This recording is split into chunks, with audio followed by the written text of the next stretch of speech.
Good morning, everyone. I'm Fred Kemp. I'm President and CEO of the Atlantic Council. Those of you who have been here before, welcome back. Those of you for the first time, it's always great to see new faces here at the Atlantic Council. And also, thank you for those watching live stream. And thank you for tuning in. We're live retweeting today's event using the hashtag global risks. So hashtag global risks. So I encourage everyone to join in that conversation. I, for a long time, have been wondering how long we could have such buoyant markets, such growth, such low unemployment, and such a high level of geopolitical risk. So within this context, I certainly welcome this report. The Atlantic Council's Scowcroft Center for Strategy and Security has worked over the last several months with some great partners to put together the report we are launching today. And if you haven't received a copy yet, then please pick one up on your way out, and obviously also online. I'd like to thank Francis Bouchard and Dalen Hawk from Zurich Insurance for your leadership in this effort. You and your team continue to produce cutting-edge content and remain at the forefront of how we think about global risks and navigating uncertainty. We've hugely enjoyed this cooperation over the years. We're getting a lot of important work done. Also, Francis, send my greetings back to Gregory Renand. Gregory Renand is a great expert on risks, and it comes from having been a competitive ski jumper. This is a true story. Sometimes he gets out over his skis, but he's actually supposed to. Thank you as well to Nancy McClernand from the Organization for International Investment for your and your organization's valuable insight and contributions. For us, this is just the kind of project we like. It's collaboration with parties, each of whom brings something quite important to the table. This report could also not have been possible without the rigorous quantitative and qualitative analysis provided by Teneo Intelligence and GeoQuant. So many thanks for your efforts. Before we dive deeper into the report and its findings, let me just set the scene very briefly and with some broader context for why we believe a report like this is needed more than ever. The first year of the Trump presidency produced, I think by all accounts, including that of the president, a degree of political disruption. He was elected by his constituents to disrupt, to be an insurgent, and indeed he's done that. But it came along with strong market stability paired with high economic growth, deregulation, tax cuts, fed into a feeling of business optimism with an underlay of uncertainty over trade policy and other aspects of the administration's policies. While anti-globalization rhetoric from the administration introduced new uncertainties in the global system, they've so far been absorbed by a world awash with liquidity, economic optimism, and despite trouble spots, relative political stability among major powers. I was interested to see the latest IMF report, which actually revised up growth for this year and next, but also talked about how 6 quarters, 8 quarters out, they had a warning that things could turn worse if we don't address some of the economic nationalism that's coming out and other disruptive possibilities. So the real question is, can we continue to absorb shocks? Are we losing some of our absorptive capacity? Is this a time when geopolitical risk will start growing higher and have more real impact? I'll just touch on 3 areas we're watching. Obviously, potential trade wars following the administration's imposition of new aluminum and steel tariffs.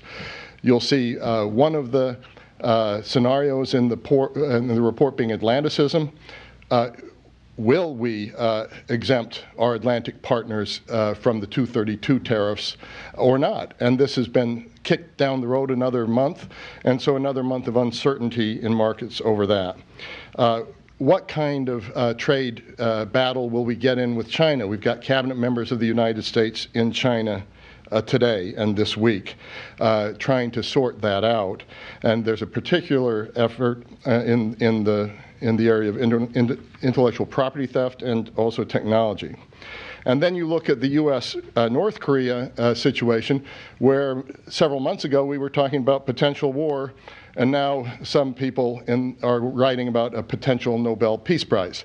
And so what are the risks that are left there? And then with Russia, we continue to be in a situation of risk after the nerve agent attack in Salisbury, UK. But on the other hand, you have the possible hiring of Alexei Kudrin, a person who's very well liked by the West, because I think Putin sees that he has to calm things down with the West. And in the Middle East, you have an escalation of tension there as well, in Syria regarding Iran's presence there, Israel's unhappiness with that presence.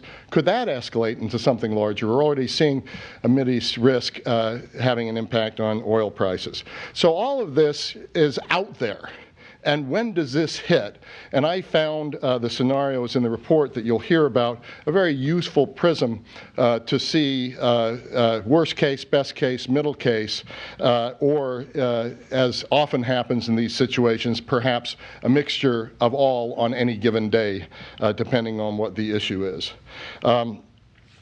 Against this backdrop of rapidly changing global landscape, our organizations, the Atlantic Council, Zurich Insurance, and EY, came together to produce this report on future scenarios for U.S. foreign policy and their implications for business. From our side, the Scowcroft Center led that, and I want to salute Matt Burrows and Sam Klein, of course, Barry Pavel. We work in that center to develop sustainable, nonpartisan strategies that address the most important security challenges facing the United States and its allies. So we hope that this report will help guide decision makers through today's uncertainty. If they have trouble understanding what we're saying, is you're going to get better growth from internationalism, you're going to be okay with Atlanticism, but please don't be isolationist, because that's not really in anyone's interest. At least that's what I was reading between the lines, Matt. We have a benign economic and policy world in 2017, but could that be followed by a more brutal and risky 2018, and maybe even worse in 2019? And so with that, I would now like to introduce Jonathan Shames, who will present a few of the report's key findings. John is EY's geostrategic business group global leader and focuses on bringing together political, policy, and business intelligence to provide clients with innovative and actionable guidance. John, it's been a pleasure to work with you. The floor is yours.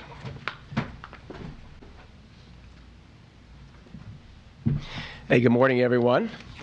So we're delighted to be here. This report is a culmination of a great collaboration, but also something that took us 6 months. And there was really 4 components of the report, and I assume everyone has a copy of it. The first one is that we did start with some scenarios that we put together that Fred mentioned. These are hypothetical scenarios, and they revolve around one extreme of isolationism, one extreme of internationalism, and a hybrid that we would call Atlanticism. And so we put those together. The second thing we did was we put together a survey. We interviewed close to 500 global CFOs who are doing business or considering doing business in the U.S., and got their responses. And then the third one was that we did some quantitative analysis, taking a look at what would happen under certain scenarios between, say, the difference in jobs and GDP around, say, isolationism versus internationalism. And then finally, we did have an Atlantic Council event a couple months ago where we got some feedback from people. Barry Pavel and I led that, and we got some feedback. We've also did some interviews with EY people and Zurich people. So that was the framework of the report. And so really, I think that the findings of the report are that right now, we're 10 years into an economic recovery, and CFOs around the world are bullish about doing business in the United States. They have a good near-term outlook, a good longer-term outlook. They believe that between tax reform and regulatory reform and just the fact that we're so far into this economic boom, they really view that doing business in the United States makes a lot of sense. However, and just in terms of some facts, 68% of them expect U.S. tax reform to have a positive impact on their bottom line, and nearly half plan to use those savings to invest in property and equipment in the United States. And nearly two-thirds of them expect that they're going to increase U.S. headcount in the U.S. And so very bullish. 61% of them felt confident or highly confident that they would continue to invest in the U.S., and 71% expect that there'll be additional continued improvement in the economy in the next 3 years. So very positive signs. However, there is a dichotomy. The dichotomy is that they are concerned, and they're concerned about protectionism and trade policies that in any way restrict free trade and the flow of goods and people and materials.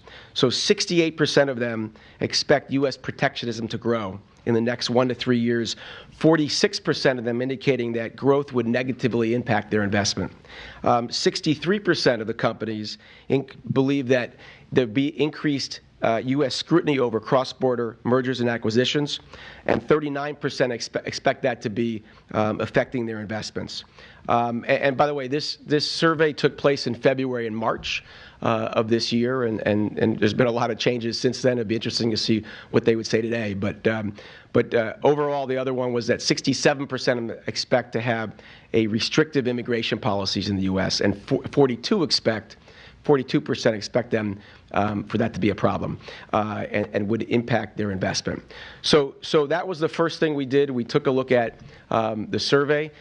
We also had these 3 different scenarios. As I mentioned, the 3 scenarios. We took a look at 4 different things, courtesy of the Atlantic Council, in terms of the impact on these scenarios. The first one is overall U.S. policy. Second one is on the impact on supply chain. Third one is investment behavior, and the fourth, reputation, which is a broad category and something very relevant to today. So we determined that those were the 4 categories having the most impact on companies operating in the U.S. under these 3 hypothetical scenarios.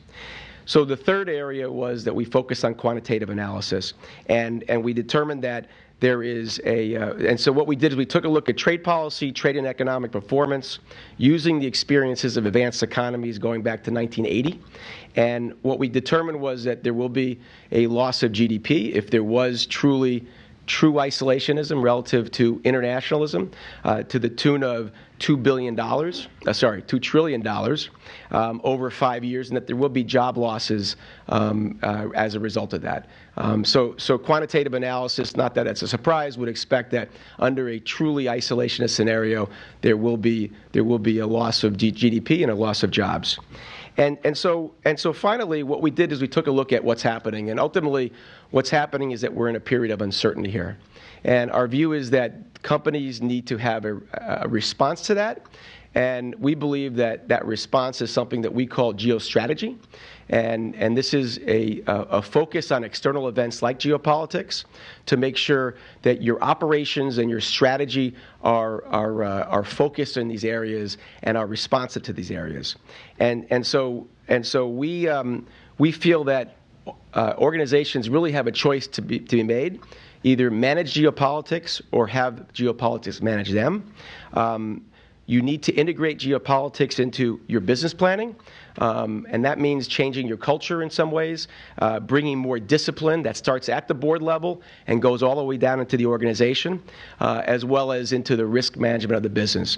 So by adopting these techniques to understand geopolitics, we feel that companies will be better prepared to face uncertainty, mitigate risk, and take advantage of unexpected opportunities. So we feel like there is a big opportunity for companies to really step up their game in terms of focusing on this area. We think it's a new area. We think it's relatively immature in terms of what companies are doing today in this space. And we think that CFOs, while at the same time very excited about what's happening, are also feeling concern and uncertainty and confusion about what's happening, and they really want to be able to take advantage of that. So with that, I guess I'm going to bring everyone up here to start the panel.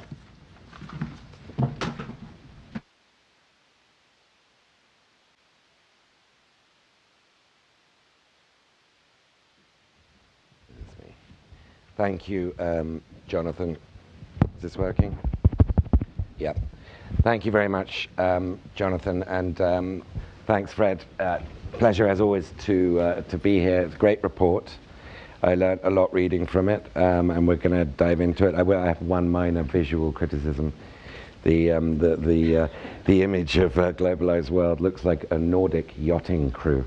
But other than that, the contents of this are really interesting.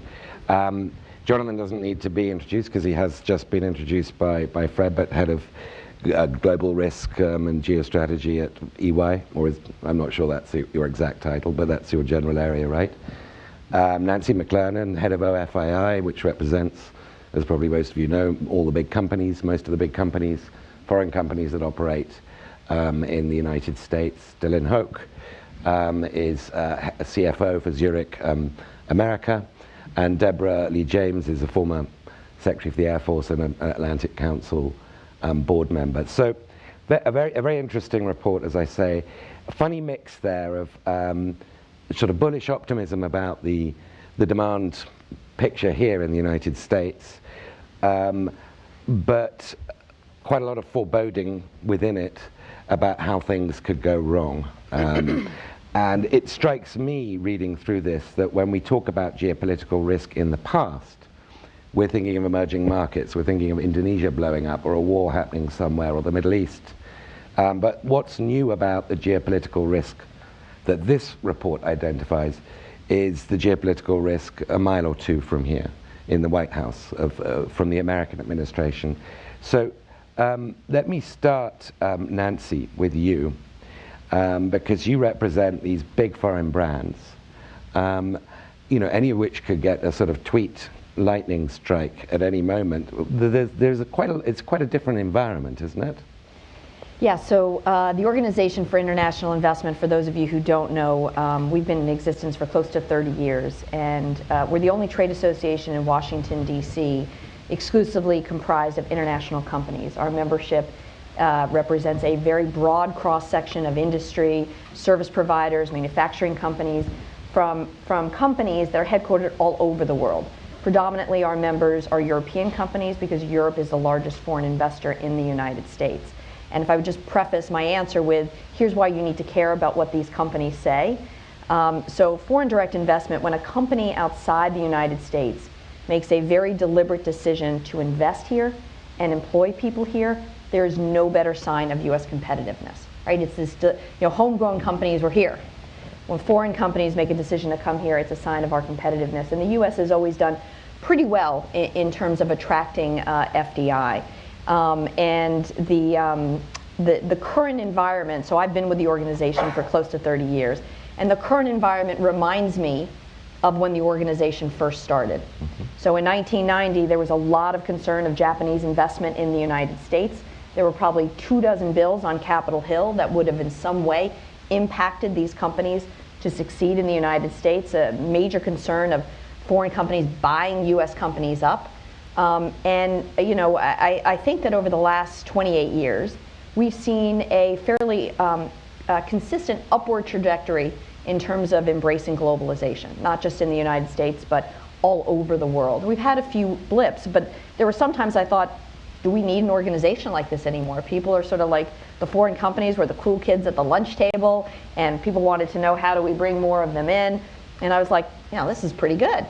But since 2015, I think not only in the United States and not only with President Trump, because we certainly saw it in the campaign with Hillary Clinton, there was this retreat from embracing globalization. We've seen it not just in the United States, but we've seen economic nationalism in other parts of the world as well. So I know we're focused on the shiny object with President Trump, but it's not just President Trump. It's all over the world.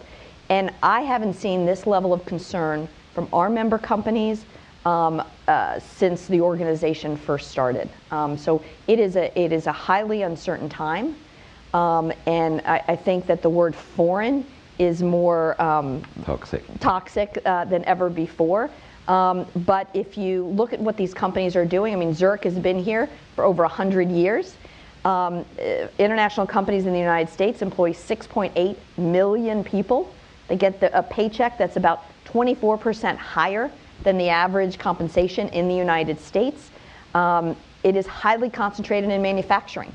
54% of all the new manufacturing jobs over the last 5 years have been created at international companies. So any U.S. manufacturing renaissance is going to be courtesy of global connections, not despite of them. So thank you for that. Let me pick up on that sort of, if you like, cognitive dissonance that you describe, which is this bullishness about the sort of general macro picture here in the United States, but this deep concern about the toxicity of being foreign, or just generally the commercial environment. So Lynn, you've you know, as an insurer, you are, you know, that's what you do all day. You think about risks. Right. But how do you price in, how does a company, or indeed the markets, price in geopolitical risk? And just as a dramatic example, I mean, if you think of the world economy in 1912, 1913, all the indicators were correct. It was a most globalized time. There was no way you could price in the risk of Archduke Ferdinand being assassinated. How do you actually advise companies to deal with this bullish environment that we're in, and yet take into account the very dramatic potential events that could destroy that environment? Yeah, I mean, I think our advice, and we had a group of CFOs who were together last week as we held our Zurich Classic down in New Orleans, and the advice really is around preparation. I mean, first, it's you really have to understand. Step back and understand your own geo footprint, and where do you see the vulnerabilities, and taking and framing it with these 3 types of scenarios just gives you that framework to say, really write down the facts. What is it that could drive us to be vulnerable? Whether it's reputation, which could be a tweet, whether it's from policy, or it's from trade, it's from cyber. What are the things that make us vulnerable? Then what's the implication of each of those in the scenario?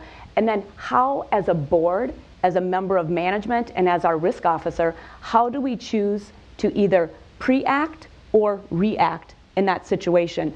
That is the best advice we can give, and that's beyond, right? So as a CFO, we've always, for generations, done financial planning and financial forecasting. It is in its infancy, as you said, John, but it's critically important that that planning now includes geostrategy, that it does include looking at geopolitical risks, including tabletop exercises, which I don't think a lot of companies have moved to, maybe in the cyberspace, but how are you thinking about that if you're tweeted as an organization, especially a foreign organization? How do you come together to have the right response? And these are the things we have to think about. Response to that? I mean, just sort of company A gets zapped by President B, for example. What does the rule book tell you? President B in any country. In any country, yes. On Twitter. What's the rule book tell you? I think what's most important is you have your own internal, and we shared this last week, have your own internal tweet policy. Understand who will come to the table, what are the important facts that you want to be able to either respond or just put out.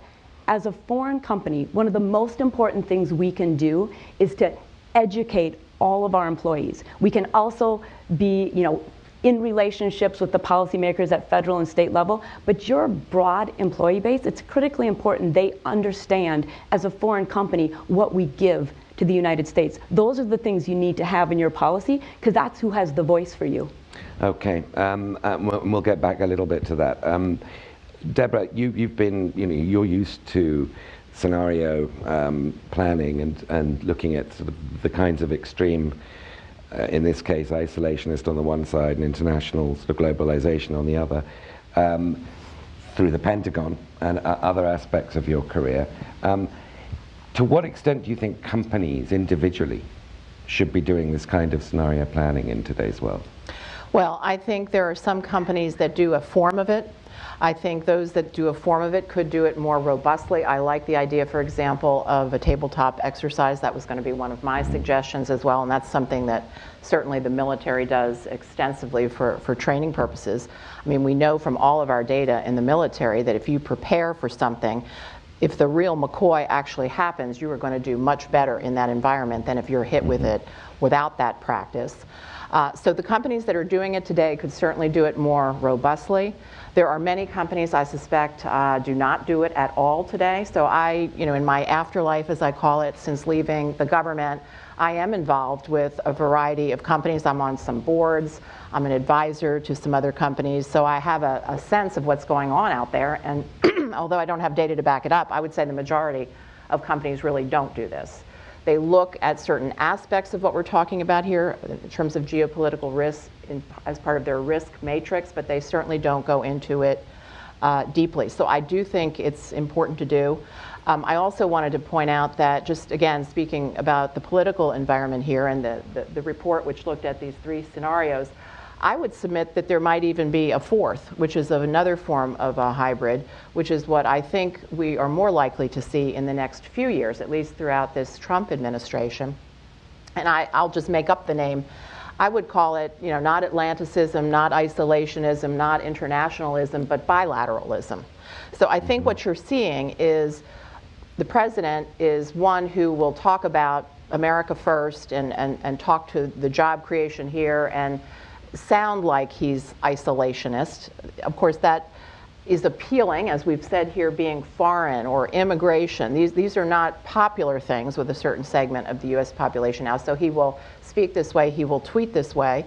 But when it comes to his actual actions, I think he's trying to transact and do so much more on a bilateral way. So you've seen him withdraw from various multilateral approaches like the TPP, but he nonetheless is in there trying to negotiate bilaterally with a lot of the countries. And obviously we've seen in the last week or two both the president of France and Mrs. Merkel from Germany come here to try to speak to him about a number of things, to include the pending tariffs that he's announced. And what came of that? Well, it was postponed.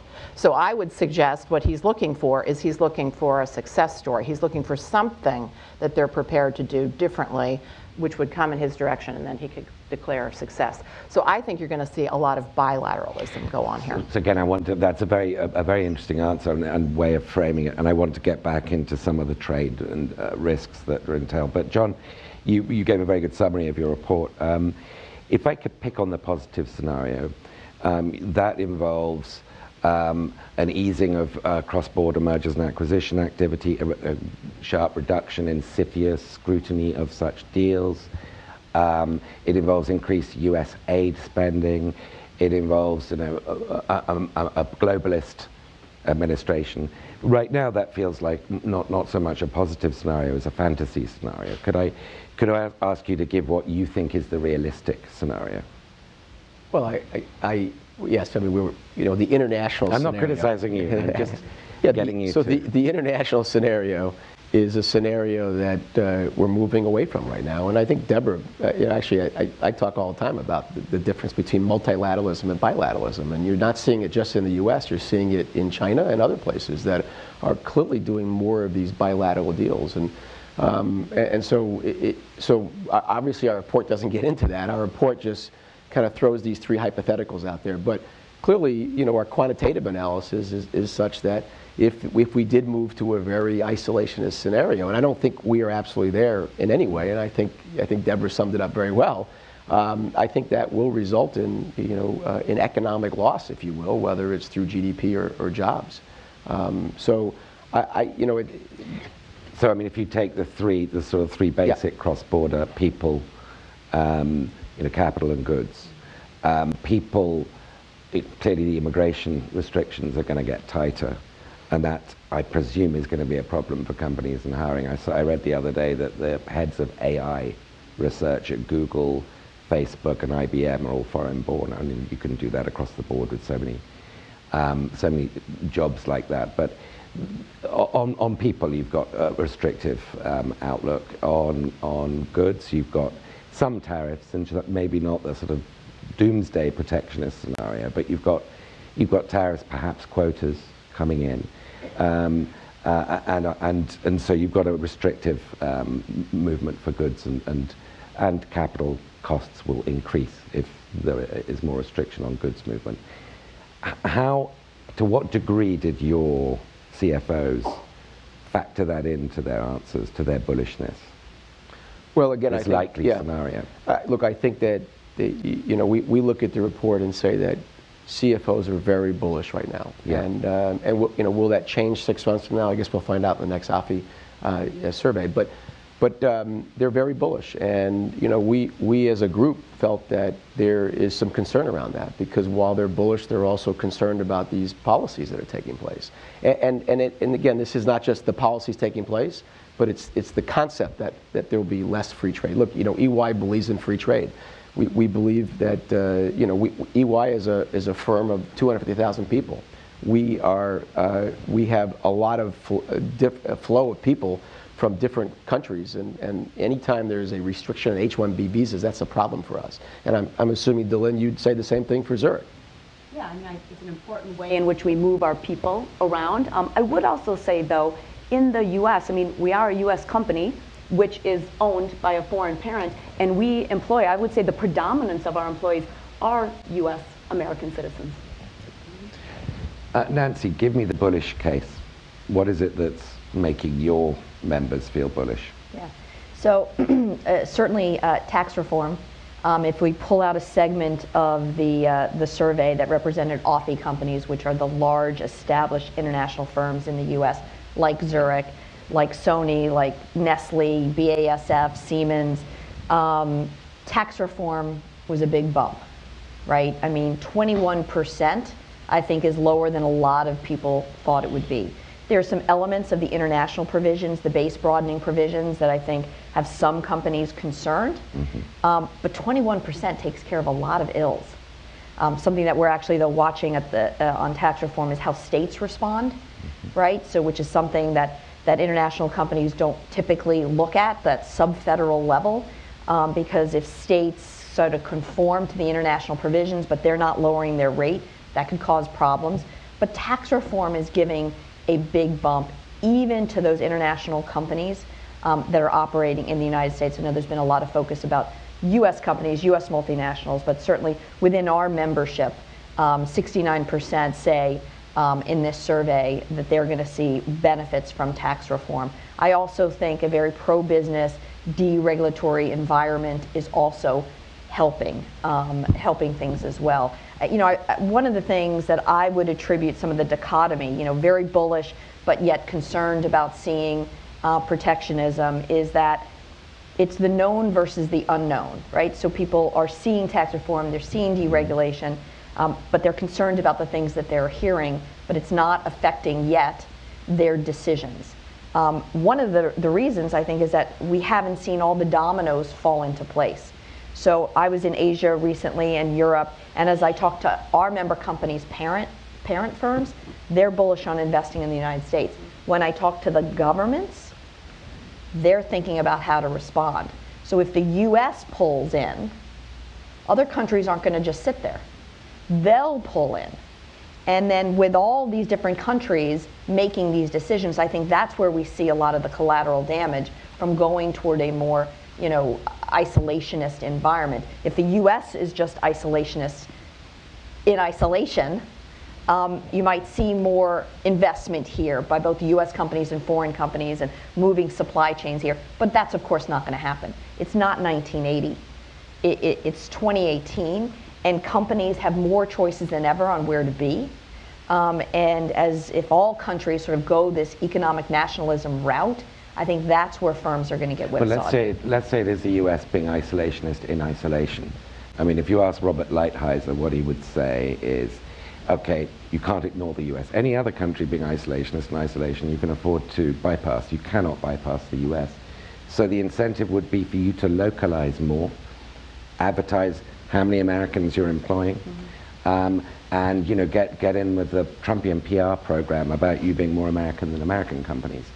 Do you see any of that happening? Because there is a reputational risk here that didn't used to be here, right, of being foreign. I do know that global companies succeed best when they're in regions that are globally connected.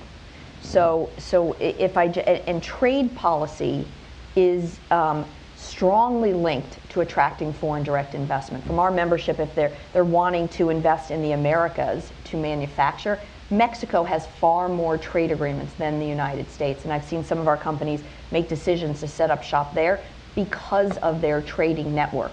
So in general, a company that has global supply chains wants to be in regions where they can operate more seamlessly across borders. But I do think there's some truth in terms of the strength of the US market, right? I mean, Delin talked about half of her business globally is here in the United States, despite being a Swiss headquartered company. That's true for many of my firms.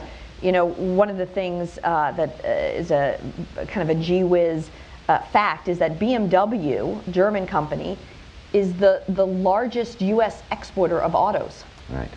And that's very counterintuitive. And Toyota's probably the second largest. Well, Toyota and Daimler sort of trade places, but Toyota produces the most American-made car. The Toyota Camry has got more domestic content than any other vehicle. So the realities of cross-border investment challenge our traditional views about what's foreign, what's U.S., the ability to put a flag on a company, and the irrelevance of doing so. So, Delin, to generalize a little bit, what we're seeing is governments losing a lot of the power that traditionally nation-state governments have had. That's being decentralized to the cities, metropolitan areas, to regions. And yet they're becoming more economically nationalist in their rhetoric. So isn't there a strong economic and political case for companies, for your clients, for example, and indeed for Nancy's, to invest a lot more time kibitzing with Rahm Emanuel and the governors of California and elsewhere, both for economic gain, but also in terms of political protection? You've got your congressman, you've got your mayor, you've got your governor. Isn't that the best way you can build in some risk protection here if you're a foreign investor in the United States? Absolutely, that's a yes.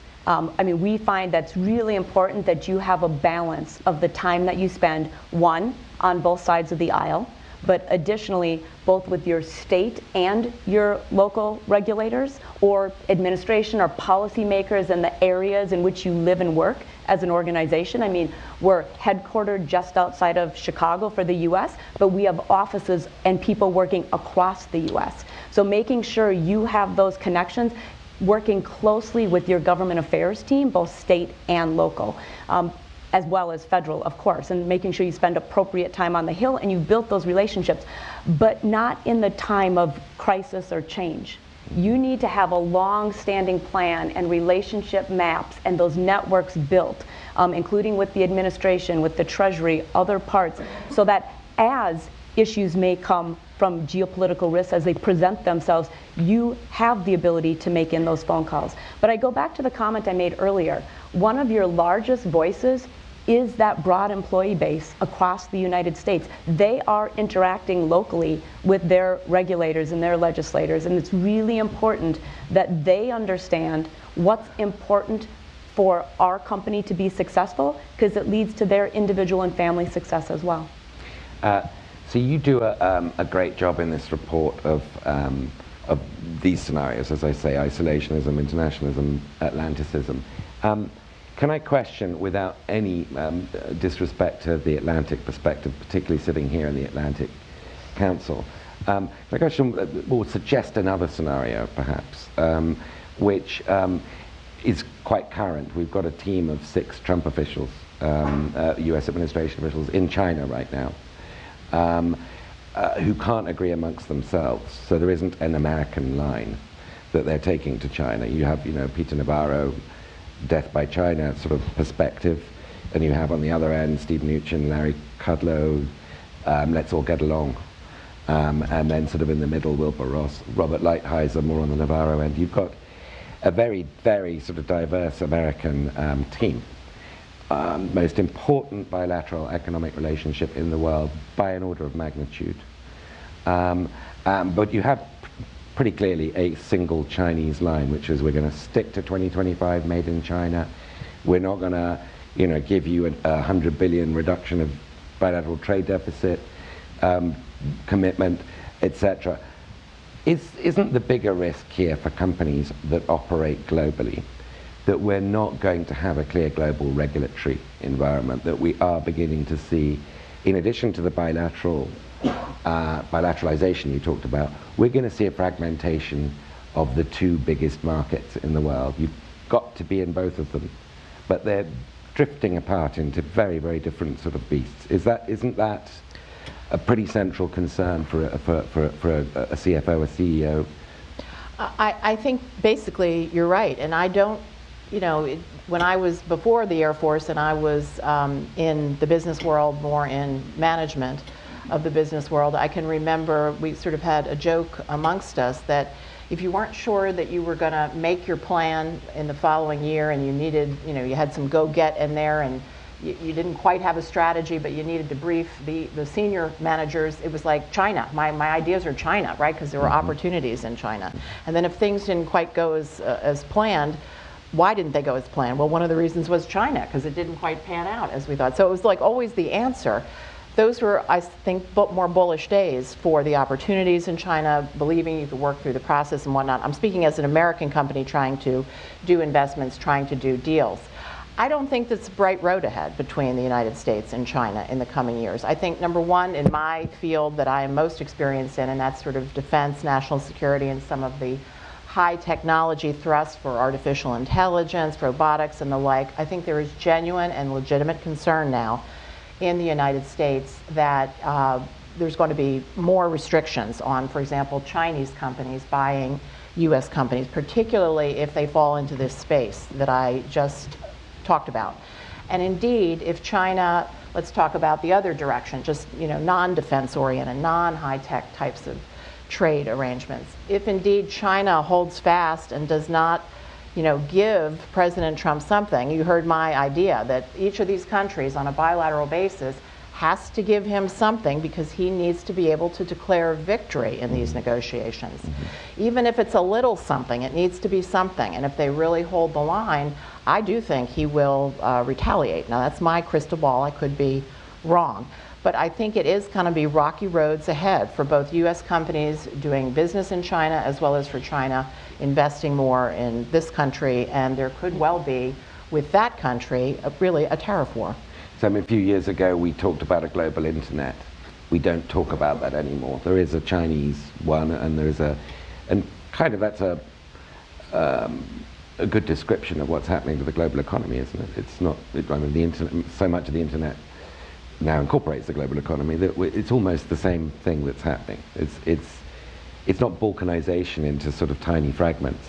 It's bifurcation. Is that a good way of thinking of this? I think that's fair. Yeah, and I would give an example from the interactions with China, right, that come to an impact to our customers of Zurich, but also then that risk flowing through into Zurich. And so a couple of years ago, we bought the #2 crop insurance company in the US, insuring 1 in 5 acres of American farmers across the United States.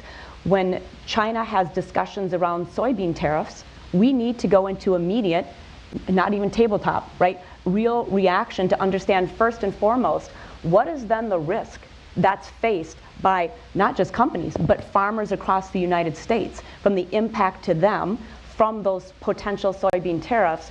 And then once you understand that, how does it flow into the protection that we provide to those farmers? These are matters that you think about from a supply chain and a trade that might not have immediately hit to think it's not just companies, it's individual family farms across the entire United States. And I presume you're charging them a higher premium. Not necessarily. The premiums in the crop insurance program, they're actually set in coordination with the government. It's a federal program with private insurers. Right. Is that, I mean, you talk about a geostrategy and having geostrategic outlook within companies.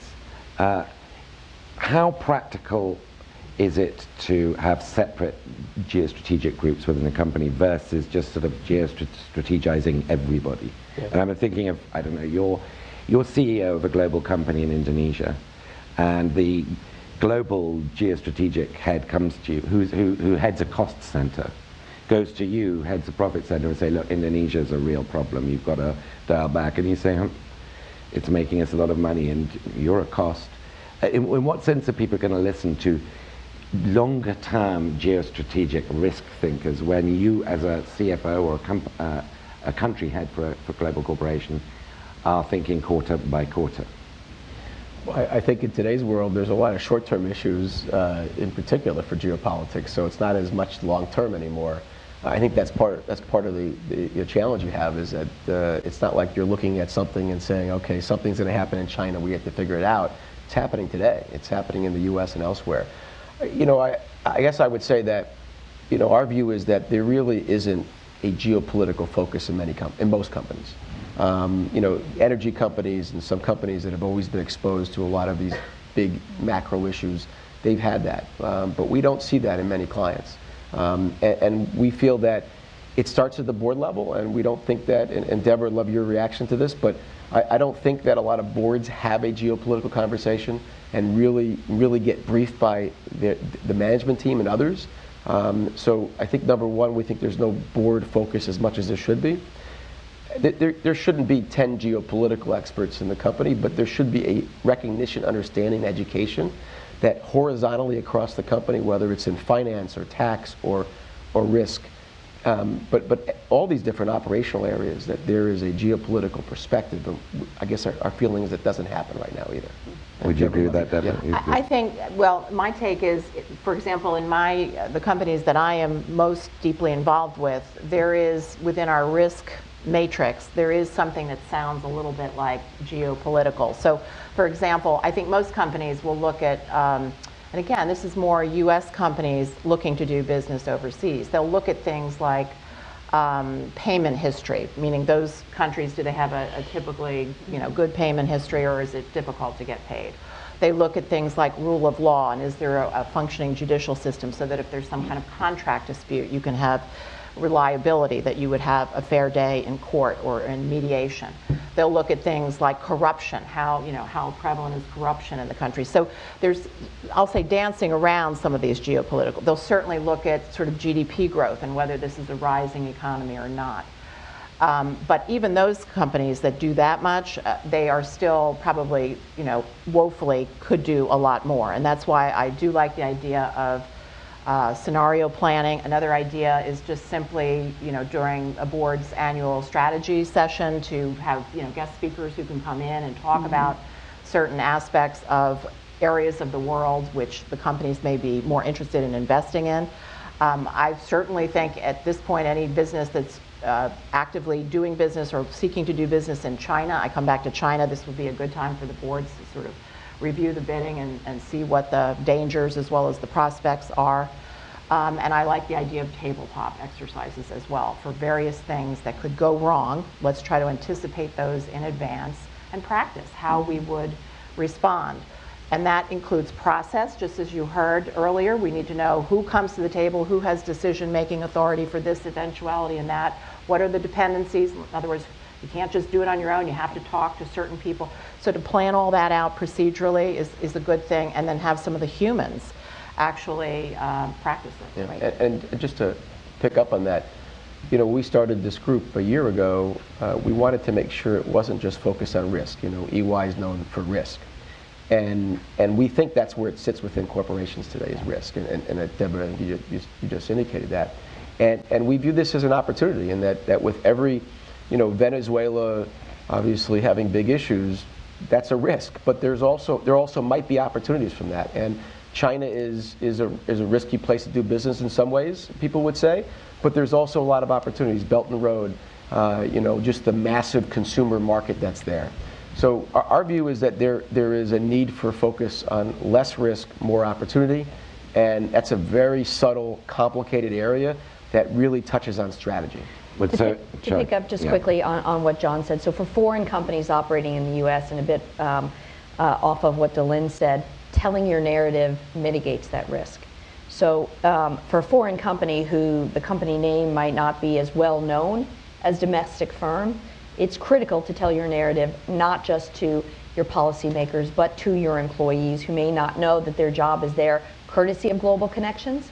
But to tell, we've seen that information moves perception, that people have a general view of things, but when they're actually given information specifically about the importance of those global connections, that it actually does have a big impact when talking to folks about policy prescriptions. And I've seen it in this administration as well, as we go up and we meet with folks. So telling that narrative, because if you rely on somebody else, it's probably not going to be accurate.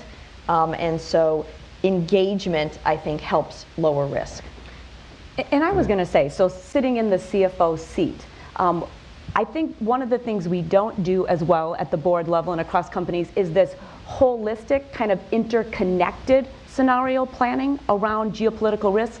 But I would say you do see planning around more siloed geopolitical risks, right? So the risk of inflation, right? There's many companies, including our own, who looks at all aspects of scenario planning in different levels around the risk of inflation. Certainly around tax reform, for a number of years, we've been looking at the impacts potentially, and more so with clear decision making at the point in which it's enacted, and then the work you need to do subsequent to that. Similar to cyber risk, which can be presented from outside actors or state actors. Again, you do see companies in silos doing planning around those types of scenarios, but bringing this more together at the board level in a broader conversation in an interconnected way around how it impacts your supply chains or how two could impact at once, that's the next level where I think we have to continue to drive it as CFOs and as risk managers of the organization. A good answer. Can I go back to the answer but one from John and pose a challenge to each of you. You've talked about where there is risk, there's often reward. They're two sides of the same coin. And you mentioned Venezuela. Let's do that exercise with Trump's America. Where is the great arbitrage or risk-reward opportunity in things going wrong here? Where can you make money in things going wrong? I'm an optimist. I'm going to have my if we don't get your positive scenario, where is the business opportunity? Because there will be, right? You're all looking really stumped. You weren't expecting. Okay, yeah, sure. The opportunity is in making sure you understand your supply chain. So if you've done pre-planning to understand the impacts of the optimism doesn't occur, you really, of course, CFOs, we always have to balance optimism and pessimism to ensure we drive our companies to the right outcomes. You need to ensure that you understand the supply chain. Those who evaluate the type of actions they could put in place now, whether it's flexibility in their contracts, whether it's additional inventory, those who do that in advance, or maybe they look at the foreign exchange markets in a different way, whatever it might be, that will create opportunity for those who want to make that investment today. But that is a decision that you have to make in all of the investments that you choose to make. John, can I boomerang back at you? I think with you can look at any of the potential policies out there. There's opportunities.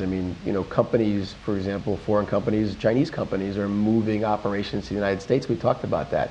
That is a response to a potential risk out there. Clearly from tax reform, which is very positive for most companies, that's going to drive different thinking, and that might result in you doing different things. So I do think that if you really focus on an area, there's going to be other opportunities. It might be that if you're a Chinese company, you may decide that you're not going to move to the United States, you're going to move to Canada. And you're going to set up operations there because that's a better way to doing it if you're going to have issues in the United States. So I think that there is always another answer, and I think we'll see more and more of those as we go about. I also don't believe that ultimately when the dust settles there's going to be a huge amount of change. I think we're hopefully going to see that with NAFTA. And so as a result, I think you need to be prepared for this, but ultimately, I think that you have to make the changes you need to make, and hopefully they're not that significant.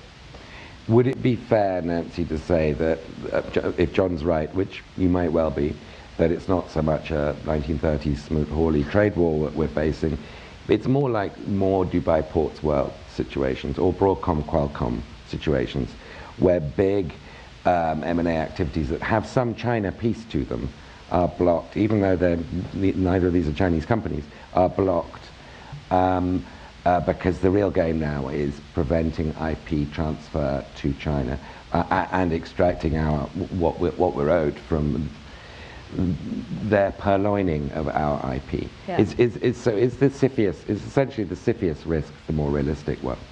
Well, I do think that there is a lot of risk in the M&A space, and the avenue in which foreign companies enter most developed countries is through M&A, right? Acquiring an existing facility, having the employees, right? And so the M&A environment for cross-border investment is very important. There is a lot of discussion right now with CFIUS legislation, but if you remember, after Dubai Ports, there were crazy pieces of legislation that were introduced that would have dramatically impacted the ability for foreign companies to grow and expand in the United States, because we were in a white-hot political environment and Congress was acting very quickly, right? As Congress took time to consider the economic impact and not just focused on how do we keep the most companies out, they enacted FINSA, the Foreign Investment National Security Act, which our organization supported, which was a more reasonable approach to changing the CFIUS process. I feel like we're actually making some of that headway now, despite legislation that was well-intentioned, that was introduced by Senator Cornyn and Congressman Pittenger. We do see changes being discussed and talked about to have a more realistic impact on that M&A market. But I would caution us, as the U.S. In its policy focuses on China, it's not going to only hit Chinese companies. So M&A, I've seen from some of our members who are European, if they have major exposure in China, they're being impacted by sort of the concern about China here. So it's not, so if you're a European company and you see the US just focused on China, it's not going to only hit Chinese companies. And I think that's sort of a false narrative that it'll only affect Chinese companies. So in a second I'm going to get to questions, but let me ask sort of a very general question about the nature of these surveys, and this being a good survey. When you look back on past surveys, we always do so with the, what's the phrase, the condescension of posterities. You didn't see this coming, you didn't see that coming. Some black swan, by definition you don't foresee black swans. But we can detect trends which are quite different to black swans. So I don't want to go back and ask you to remember how previous reports got things wrong. That's not a useful exercise. But if we separate out the black swans, stuff we can't expect, what are the trends we should be most concerned about? The single trend that each of you, if you could give the trend that really worries you most, and then we'll get the audience involved.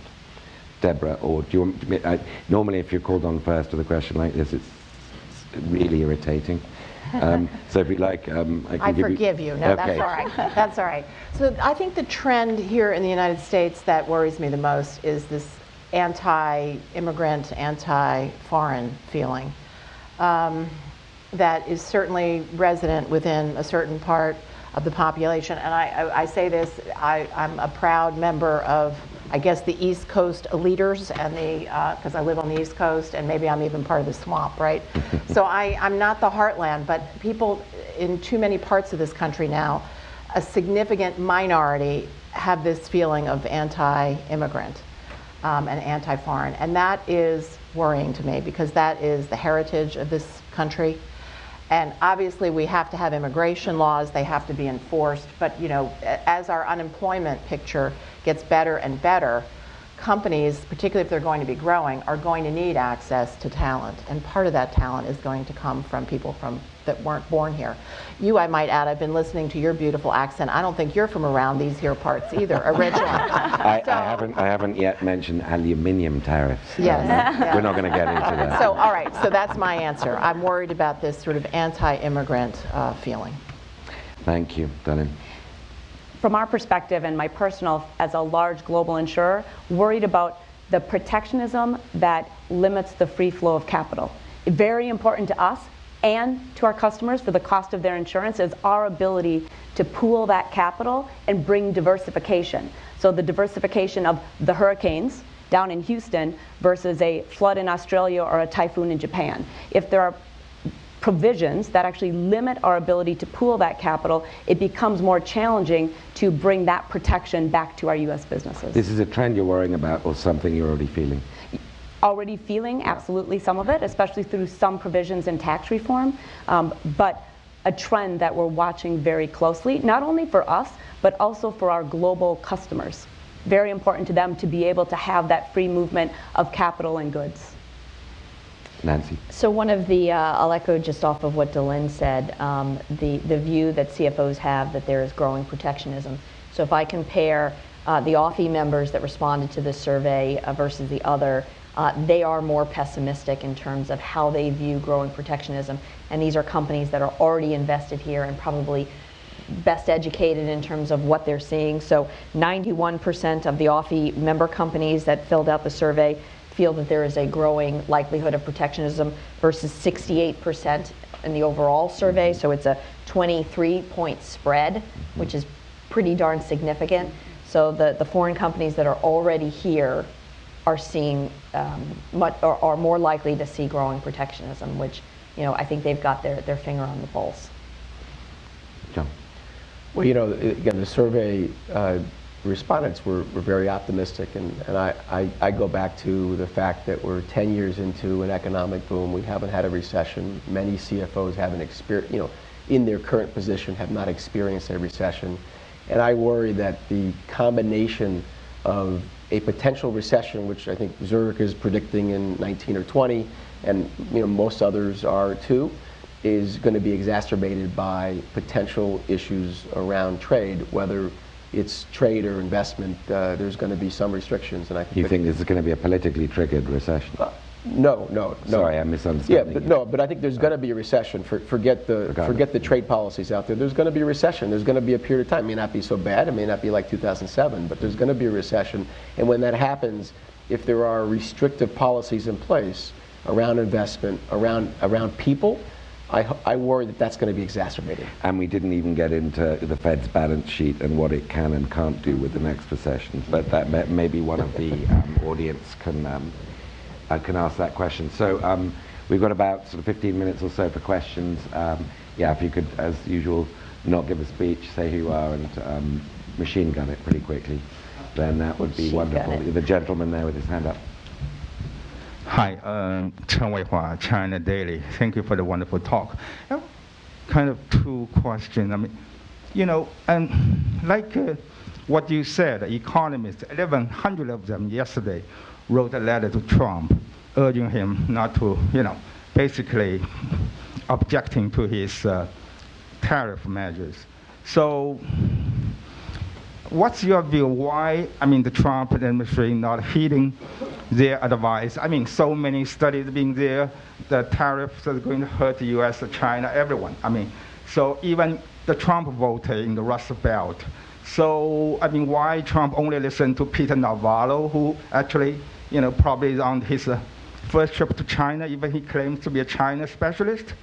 The second, if I can briefly ask, do you think, you mentioned China so much. I think there is a legitimate concern for U.S. on China. Chinese have same concern for the U.S. But how many of this is blown out of proportion into a sort of a fear-mongering? You have not just Chinese FDI is a threat, Chinese students, scholars, Chinese journalists is a threat. What? Is this just something going on? Are we overhyping the China concern? That's a good question. Who would like to take it up? Or am I going to have to pick on one of you? I'll respond. I'll respond first. So I think that there are a few things at play here. Number one, the U.S. economy is pretty strong right now. I've seen recent polls that have shown, Americans think it's a good time to find a good job. But Americans believe in fairness. And despite concerns about protectionism, and I think that if you look at polls, you see Americans concerned about protectionism, belief that a trade war with China would cause, would damage the U.S. economy. But I think that because the economy is doing pretty well, a lot of people are employed, they're willing to give this president, this administration, some leeway to try to get some fairness. The issues that are happening in China, I do believe need to be addressed in terms of IP, market access. Our organization, though, doesn't believe the way to do so is by erecting barriers, right? That it's the proverbial cutting off your nose to spite your face. And we saw a political overreaction. That's nothing new. I mean, Dubai ports had a political overreaction. If you remember at the beginning of the Iraq War, concern about France not supporting us, Congress changed the name of French fries to freedom fries, right? So overreaction is something that this town does really well, right? But it's not a good time to legislate. You legislate after you've had thoughtful consideration. And I think that's what's trying to happen now. So, for those that are just focused on the rhetoric and what you read in the media, no offense to any journalists, but you got to let things play out. And as we've talked about here, as companies engage and they tell their narrative, as other governments engage, policymaking can be more thoughtful. So there is some hyperbole right now, but there are some legitimate issues, and hopefully the governments can work together to address those legitimate issues without hurting their economies. Debbie, do you want? I would just, first of all, I certainly agree with those comments, and again, swinging to the area that I know best, and that is the national security issues. Certainly, the United States has felt now for a number of years that there are both opportunities to partner, but there's also the potential for an adversarial relationship. Again, I'm speaking defense issues here. With China. So there have been actions that are worrisome to the U.S. government that China has taken. I'm sure if there were Chinese representatives sitting up here, they could hand over issues that we have done, we, the U.S. government, have done that have been worrisome to them. I will say from a military to military perspective, the relationship has been better than most people would believe, and that's important to keep that level of dialogue going, because in the event that there would, God forbid, ever be escalating possibility for hostilities, having those connections are very important. But I will just restate what I said earlier. I do think this is going to be a rocky road ahead of us, at least for the next 5 to 10 years. That's a guess on my part, between the U.S. and China. Some of it stems from exactly what we just heard Nancy talk about. I think there are some very legitimate fairness issues out there, but there's also a certain degree of hyperbole. So there's no question about that in my mind. And I come back to, this president is going to want to deliver. He wants to be able to tweet out a success story. That is a given. Any world leader or any business person who hasn't learned that over the last year and a half just hasn't been paying attention. And so there needs to be something out of these negotiations that he can declare victory on, or I would predict there will be, tariffs or some sort of protectionism between the U.S. and China that takes place. Thank you. Gentleman in the back row. Hi, thank you. David Nelson, currently independent consultant.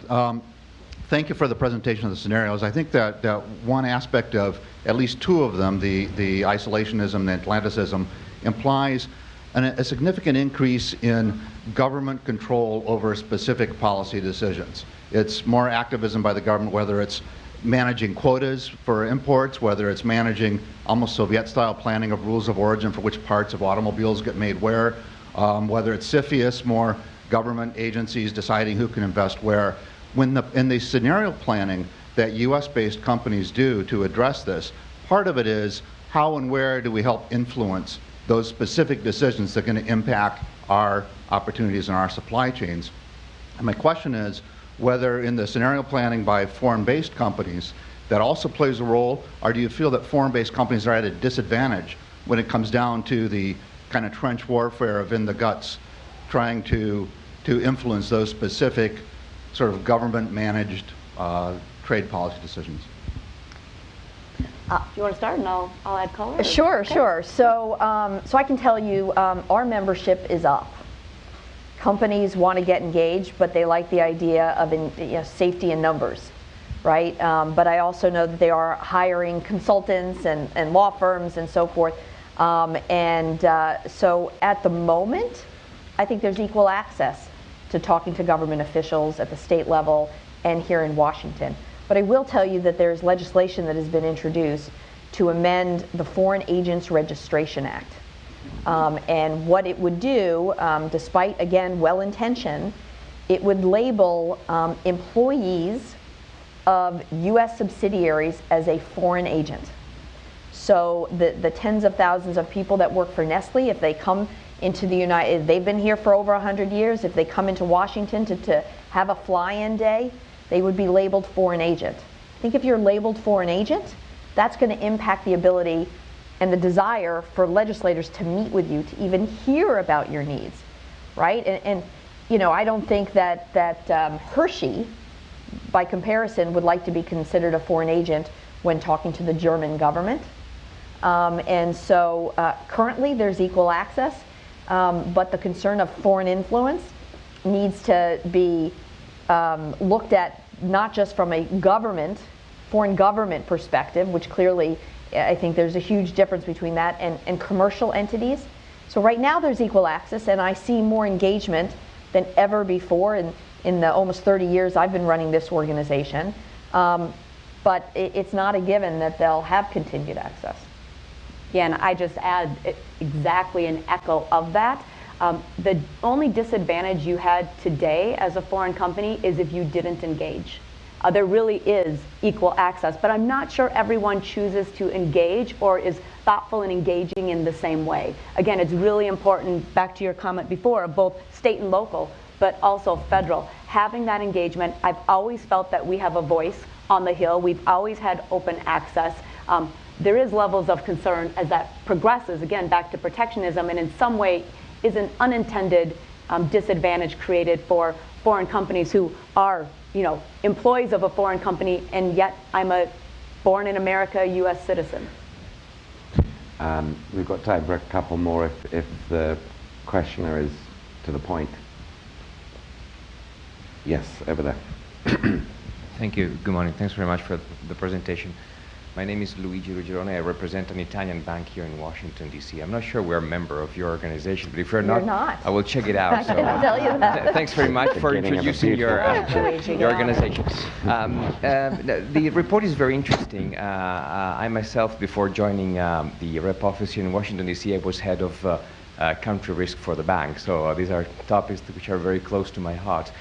I was wondering whether you have any suggestion as to, for example, a bank like ours.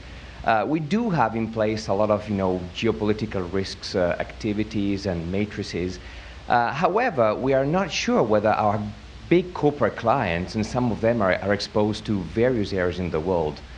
Just to mention one of our largest clients builds dams and bridges in Ethiopia, Tajikistan, and all over the world. And we lend a lot of money to these guys, and if they go bust, there's a very high likelihood that we also have some problems in our balance sheet. Is there any suggestion, or do you envisage, carrying on this very interesting work in trying to understand how you might put up a geopolitical risk monitoring across sectors and not just, within the financial sector, the manufacturing sector? Because there are a lot of, intertwining, risks or intertwined risk that can spill over from one sector to the other. Well, I guess I would say that, the concept of geostrategy is a relatively new one. And, I think there's a lot of organizations you can hire to help you with that process. I don't know what you would do in terms of dealing with your clients unless you would, your customers, unless you would, demand that they do certain things, which I think would be difficult. So I don't have a great answer other than to say that you can clearly develop your own policies in a much more robust way to be able to figure out a way to mitigate those. And we were talking about scenario planning. I mean, those are some of the things that you can do in terms of making sure that if something happened in Ethiopia, what would be the implication on your loan, and what would be the implication on your bank in totality and relative to your loan portfolio. But I'm not sure I have any better answer than that right now. If I made a correlation for you over to the insurance industry, right, we spend a lot of time looking at risk accumulations on our balance sheet. And, I'm sure that's something you do, but if you took it to a geo strategy and saying where we're exposed, what are the significant, where do we kind of risk rank that particular geopolitical space that they're operating in, or where we have a customer. And from a board perspective and a management perspective, what's the accumulation of risk then that we're willing to take in that particular location? Maybe at least a correlation over to how we think and look at it from understanding where we disperse our risk across the world. So final staccato question from anybody? If not, I have one, which I do want to ask Deborah. You maybe want to ask it, as you said quite rightly, Trump wants a win, all leaders want to win. To what extent is a risk reduction strategy, should a risk reduction strategy with the big Trumpian factor here, involve learning how to flatter him? Bingo. I would say that's very important. And I think you're increasingly seeing that happen. I think President Macron has mastered it. Mrs. Merkel, not so much. By the way, world leaders, I think you'll see Kim Jong-un do it when this summit happens. Again, these are my predictions. I could be wrong. But I think that is an important piece of the strategy. I am quite sure that there are CEOs who go out of their way to say things in a positive way, which maybe they don't quite feel, but they worry about the consequences of not saying it. And depending on the industry, it could swing very hard against you or for you. So, and they've got to be careful, right? So, again, I don't purport to be an expert on France, but I don't believe President Trump is widely popular in France. So, you know, President Macron has to be careful how he does that because there could be blowback on him back home. Similarly, CEOs need to be worried about blowback, positive blowback or negative blowback. So I think both CEOs and world leaders are treading very carefully, and flattery is a good technique. And by the way, my mother always taught me, if you can't say something nice, don't say anything at all. So there's nothing inherently wrong with that, but I think it's perhaps more in play these days with President Trump. But by the way, the French CFOs were one of the most optimistic country CFOs. Yeah. Along with the Italians. And Italians. French and Italians. That was the two outliers in terms of their view. So, on that note of flattery and optimism, thank you very much to all of you. Thank you. Thank you.